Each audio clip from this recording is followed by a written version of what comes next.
நண்பர்கள் அனைவருக்கும் வணக்கம். டூரிஸ்ட் ஃபேமிலி இந்த படத்தோட ரிவ்யூ பற்றி தான் இந்த வீடியோவில் பார்க்க போகிறோம். டூரிஸ்ட் ஃபேமிலி இந்த படத்தோட ட்ரெய்லர் வரும்போதே மிகப்பெரிய எதிர்பார்ப்பை ஏற்படுத்துன்னு சொல்லலாம். அந்த அளவுக்கு வித்தியாசமான ஒரு ட்ரெய்லராக இருந்தது. அயோத்திக்கு அப்புறம் சசிகுமார் ஒரு வித்தியாசமான கதையில நடிச்சிருக்காரு அப்படின்னு சொல்லிட்டு ஏகப்பட்ட எதிர்பார்ப்பு இந்த படத்துக்கு. அது போல வந்துட்டு ப்ரெஷ் ஷோலாம் வந்து போட்டு அது எல்லாமே நல்லா இருக்கு அப்படின்ற மாதிரி வந்து ஏகப்பட்ட எதிர்பார்ப்புகள் இந்த படத்துக்கு இருந்துச்சுன்னு சொல்லலாம்.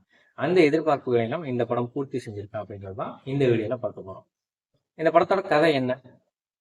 கதைப்படி வந்து இவங்க 2 பேரும், அதாவது தாஸ் அண்ட் வசந்தி, சசிகுமார் அண்ட் சிம்ரன், இவங்க 2 பேரும் இலங்கை தமிழர்களா இருக்காங்க.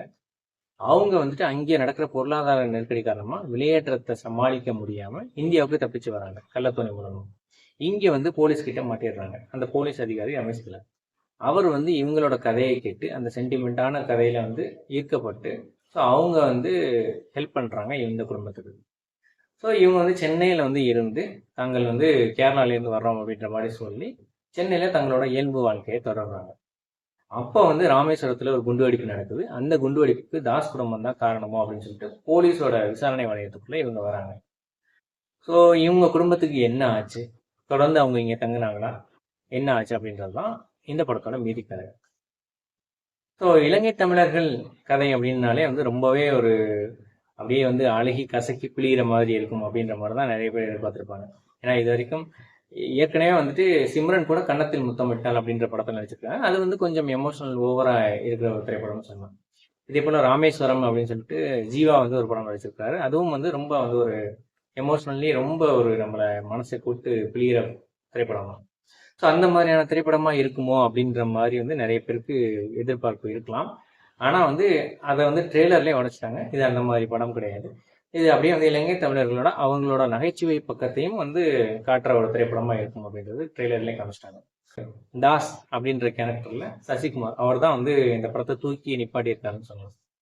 அயோத்தி படத்துல வந்து ஏற்கனவே இந்த மாதிரியான எமோஷனல் ஒரு டிராமாவில் நடிச்சிருக்கிறாரு. இந்த படத்துல எமோஷனலோட சேர்த்து நகைச்சுவையும் வந்து கூட்டி மெருகேற்றி இருக்காரு அப்படின்னு சொல்லலாம். அதுக்கு வந்து இயக்குனர் மிகப்பெரிய அளவுக்கு துணை புரிஞ்சிருக்காருன்றது அவர் பார்க்கும் போதே தெரியுது. ஏன்னா வழக்கமான சசிகுமார் மாதிரி தெரியல, இது ஒரு வித்தியாசமான சசிகுமாரா தெரியுது. ஸோ இயக்குனரோட அந்த நடிப்பு வந்து உள்வாங்கி அப்படியே வந்து அவுட்புட்டாக கொடுத்துருக்காருன்னு நான் நினைக்கிறேன். இந்த மாதிரி எமோஷனல் காட்சிகள்லாம் அவர் வந்து தூள் கலப்பிடுவார். அவர் வந்து நாடோடிகள், வெற்றிவேல் அப்படின்னு சொல்லிட்டு நிறைய படங்கள் சொல்லலாம் அதுக்கு உதாரணமா. ஸோ இதில் வந்து காமெடியிலையும் வந்து பட்டையை கிளப்பியிருக்காருன்னு சொல்லலாம். அதுக்கப்புறம் வந்து வசந்தியா நடிச்சிருக்கேன் சிம்ரன். அவங்க வந்து ஏற்கனவே கன்னத்தில் முத்தமிட்டால் அப்படின்ற ஒரு படத்துல வந்து இந்த இலங்கை தமிழர்கள் சம்பந்தமான கதையில ஏற்கனவே நடிச்சிருந்ததுனால அந்த அனுபவத்தின் மூலமா இந்த படத்துலயும் வந்து ஒரு கைதேர்ந்த நடிப்பு வாங்கியிருக்காங்கன்னு சொல்லலாம். ஸோ இந்த படத்துல காமெடியிலையும் வந்து அவங்க வந்து கொஞ்சம் கலக்கியிருக்காங்கன்னு சொல்லலாம். அதுவும் யோகி பாபுவோட சேர்ந்து அவங்க பண்ற காமெடியெல்லாம் வந்து ரொம்பவே சூப்பரா இருக்குன்னு சொல்லலாம். அதுக்கப்புறம் வந்துட்டு யோகி பாபு அவர் வந்தாலே வந்து அந்த ஒரு ஒன்லைனர்லேயே சிரிக்க வச்சிருவாரு. அதை வழக்கம் போல இந்த படத்துலையும் பண்ணியிருக்கிறாரு. முக்கியமா சசிகுமாரோட 2வது மகனா வர அந்த சின்ன பையன், அவர் தான் காமெடியில பட்டையை கிளப்பியிருக்காருன்னு சொல்லலாம். ஸோ அதுலேயும் வந்து பக்ஸோட அவர் சொல்ற அந்த ஜோசப் குருவில்லா அப்படின்னு சொல்ற அந்த சீன்லாம் வந்து தியேட்டர்லேயே கிளாப்ஸ்ன்னு சொல்லுது. அந்த அளவுக்கு வந்து ஒரு ரொம்ப யதார்த்தமான அப்படியே வந்து நம்ம ஒரு சின்ன பையன் அப்படி பேசினா எப்படி ஒரு காமெடி வருமோ அதை வந்து அப்படியே இயல்பான வாழ்க்கையோட சேர்ந்து ஒரு காமெடியா ரைட் பண்ணியிருக்கிறாரு இயக்குனர். ஸோ அதுக்காகவே இயக்குனர்களை பாராட்டணும். இதில் வந்து காமெடி மட்டும்தான் இருக்குதான்னு கேட்டால் காமெடி மட்டும் இல்லை, எமோஷனல் காட்சிகள் நல்லா இருக்கு. இந்த எமோஷனல் காட்சிகளுக்கே சிறப்பாக நடிக்கக்கூடிய நிறைய நடிகர்களும் இதில் இருக்காங்க. அது இளங்கோ குமரவேல், எம்.எஸ். பாஸ்கர், இவங்கெல்லாம் வந்து எமோஷனல் காட்சிகளை பட்டையை கிளப்பிடுவாங்க. அவங்களும் அவங்களுக்கு கொடுத்த அந்த ஒரு காட்சியை வந்து சிறப்பாகவே செஞ்சுருக்காங்கன்னு சொல்லலாம். காவல் அதிகாரியா வர பக்ஸ், அவர் வந்து காமெடியில வந்து நல்லா பண்ணியிருக்கிறாரு. இருந்தாலும் வந்துட்டு பக்ஸை வந்து இன்னும் நிறைய யூஸ் பண்ணியிருக்கலாம் அப்படின்ற மாதிரி தோணுது.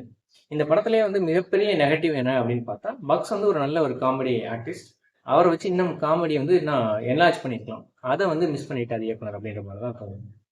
ஒளிப்பதிவாளர் அரவிந்த் கிருஷ்ணாரன், படத்தொகுப்பாளர் பரத் விக்ரமன், இவங்க 2 பேரும் தங்களோட பணியை சிறப்பாக செஞ்சிருக்காங்க. இசையமைப்பான சாண்ட்ரோல்டன், அவர் வந்துட்டாலே படத்துல பாடல்கள் கண்டிப்பா வந்து 1-2 பாட்டாச்சும் ஹிட் ஆயிரும் அப்படின்ற மாதிரி சொல்லலாம். இந்த படத்துலயும் வந்து கண்விழியால் பேசரி, அதுக்கப்புறம் ஆச்சாலே, இறகி அப்படின்னு சொல்லிட்டு 3 பாடல்கள் வந்து ரொம்பவே சூப்பரா இருக்கு. கேட்டோடனே பிடித்து போகுதுன்னு சொல்லலாம். பிஜிஎம்லையும் வந்து ரொம்ப சிறப்பாகவே பண்ணிட்டாரு சாண்ட்ரோல்டன். ஸோ அதுலேயும் வந்து அந்த கண்வெளியால் பேசடியில் அந்த வர்ற அந்த முகைமலைன்ற அந்த பாட்டு வந்து ரொம்பவே சூப்பராக இருக்கு.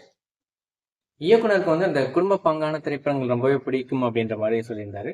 அதுலேயும் வந்து இது வந்து ஒரு ராதா மோகன் டைப் ஆஃப் ஃபிலிம் அப்படின்ற மாதிரி நமக்கு தோணுது. ஏன்னா வந்து ஒரு அதாவது எமோஷனல் ட்ராமா இருக்கும். அதில் வந்து ஒரு காமெடி அப்படியே மெல்லிய காமெடி விளையாடிக்கிட்டே இருக்கும். அபியும் நானும் மொழி இந்த படங்கள் எல்லாம் வந்து அதை நீங்கள் பார்த்துருப்பீங்க.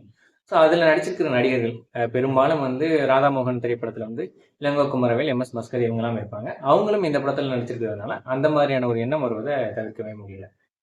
அது போக வந்துட்டு ஆனந்தம் படத்தை வந்து ரொம்பவே நான் விரும்பி பார்ப்பேன் அப்படின்ற மாதிரி இயக்குனர் சொல்லியிருந்தாரு.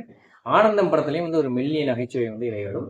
ஸோ அந்த மாதிரியான திரைக்கதையும் வந்து இதில் அந்த திரைக்கதை உத்தியையும் இந்த படத்தில் கையாண்டிருக்காரு இயக்குனர்.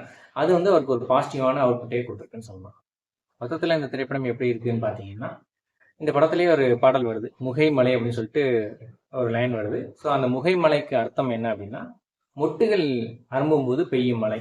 ஸோ அந்த மாதிரி தான் வந்து ஒரு இதமான மழை போல இந்த திரைப்படம் இருக்கு அப்படின்னு சொல்லுவாங்க. அந்த அளவுக்கு ஒரு ஃபீல் குட் என்டர்டெய்னர். ஸோ இப்போ ஃபீல் குட் என்டர்டெய்னருக்குலாம் வந்து நல்ல வரவேற்பு கிடைச்சிருக்கு.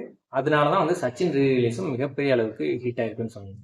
இப்போ வெளிவர திரைப்படங்கள் எல்லாமே வன்முறை சார்ந்து அதிகம் எடுக்கப்படுறதுனால இந்த மாதிரியான ஃபீல் குட் மூவிக்கு நல்ல வரவேற்பு கிடைச்சிருக்கு அப்படின்னு சொல்லலாம். தேட்டரில் போயிட்டு இந்த படத்தை பார்த்து என்ஜாய் பண்ணுங்க. ஃபேமிலியோட பார்க்க வேண்டிய ஒரு நல்ல திரைப்படம்னு சொல்லுவேன். என்னோட இந்த வீடியோ பிடிச்சிருந்துச்சுன்னா இதை வந்து லைக் பண்ணுங்க, எல்லாருக்கும் ஷேர் பண்ணுங்க. கிளிக் யூட் சேனலுக்கு சப்ஸ்கிரைப் பண்ணுங்க. நன்றி, வணக்கம்.